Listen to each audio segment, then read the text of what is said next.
Aujourd'hui, Jésus, dans ses paraboles qu'il nous partage, il cherche à expliquer une réalité qui existe dans chacune de nos vies. Là où on a tous cette question à savoir, d'où vient le mal? D'où vient le mal? Ce mal qui s'exprime de maintes façons et qui rend nos vies beaucoup plus difficiles.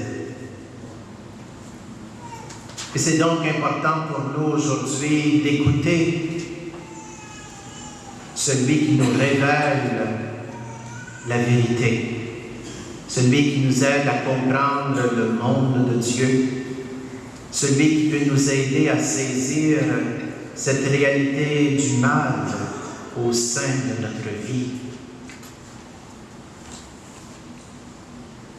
Dans cette parabole, il est toujours important de comprendre que Jésus cherche à expliquer la réalité du royaume de Dieu. Et comme vous pouvez comprendre, le royaume, eh bien, on a besoin de maintes fenêtres par lesquelles on regarde pour capter une dimension ou l'autre de ce royaume. Ça ne s'explique pas seulement d'une seule façon. Et donc, la parabole d'aujourd'hui nous invite à aller plus profondément dans cette réalité dans laquelle nous vivons comme fils et filles de Dieu.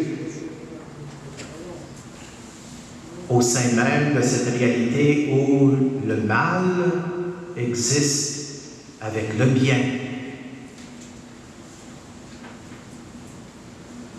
This parable Jesus shares with us today, where he speaks of the kingdom of heaven that is to be compared to someone who sowed good seed in his field. But while everyone was asleep, an enemy came and sowed weeds among the wheat and then went away. It helps us provide a greater perspective on the very reality in which we all live. To find weeds among the good wheat. The first thing we need to understand, as Jesus explains that the sower and this farmer that goes out and plants the seeds is the Son of Man. It's Jesus himself. Jesus plants the good seeds, the wheat. And as we see, the wheat grows. And the wheat is good. It's healthy. It's made only of goodness. But during the night, there's an importance here. And the farmer sowed the seeds in the daylight, but in the night, as someone who's trying to hide, as someone who's not truthful, as someone who wants to deceive, the devil, as Jesus explains, the enemy, is the one who sows the weeds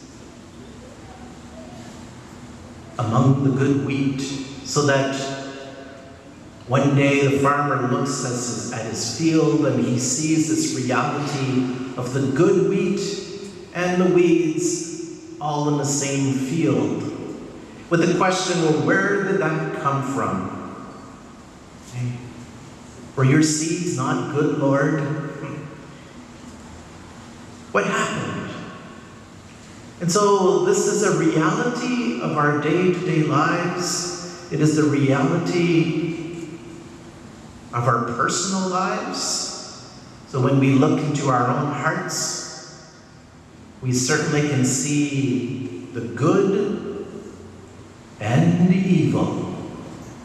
When we look at our church, we can see the good and the evil. When we look at the kingdom of God, we can see the good and the evil. Now there is a temptation for all of us to take out the weeds. Anyways, that's how I was brought up on the farmland. When my mom sent me out into the garden to make sure that the vegetables could grow and be plentiful, we had to take out the weeds, which makes a lot of sense. It gives more room for the vegetables to grow.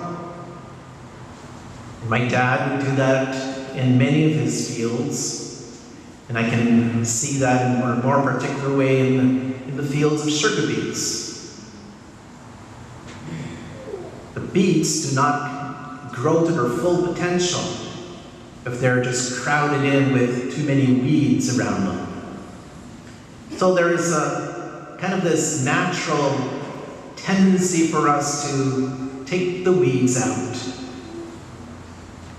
But in this particular parable, Jesus will warn us to be careful as to not to take out the weeds quite yet. And there is some wisdom in what Jesus is sharing. And he says so, that the danger is that if you pull out the weeds right now, you risk in pulling out the good wheat at the same time. So what does that mean?